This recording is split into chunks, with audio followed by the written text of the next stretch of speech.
პატიმარი, რომელსაც ხელვაჩაურის რაიონულმა სასამართლომ 24 წლიანი პატიმრობა მიუსაჯა, ამნისტიას ელოდება. მუხს, რომლითაც ჯემალ დუაძე გაასამართლეს, ამნისტია შეეხო, მაგრამ სასამართლო ჯერჯერობით მის გათავისუფლებას არ ჩქარობს. რამდენიმე წუთის წინ ციხიდან მეცხრე არხს მსჯავრდებული დაუკავშირდა და აცნობა, რომ მშრალი შიმშილობა დაიწყო.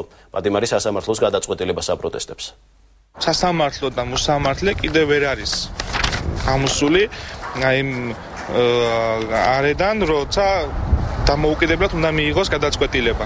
ისევ პროკურატურას ეკითხება პოზიციას, როცა ამინისტიის კანონი პირდაპირ აძლევს საშუალებას იხმძღვანელოს ამ კანონით და გაათავისუფლოს გასათავისუფლებელი პირი. ადვოკატი სიმონ ასათიანი სასამართლოს აკრიტიკებს. მისი დაცვის ქვეშ მყოფი ჯემალ დუაძე ერთ-ერთია, რომელიც სასჯელს თაღლითობის ბრალდებით იხდის და ამნისტიას შეეხო. ამნისტიის კანონის თანახმად მსჯავრდებული საპატიმროდან თავისუფლდება იმ შემთხვევაში, თუ დაზარალებული მხარე თანახმაა.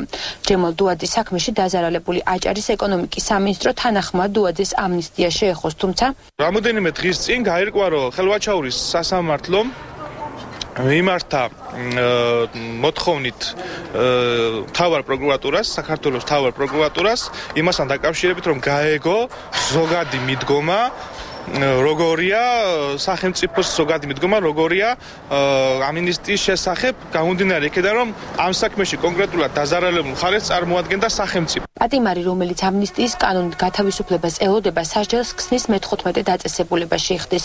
როგორც მეცხრე არხთან სატელეფონო საუბარში ამბობს, პრეზიდენტის შეწყალებაზე უარი თქვა და თავს პოლიტპატიმრად მიიჩნევს.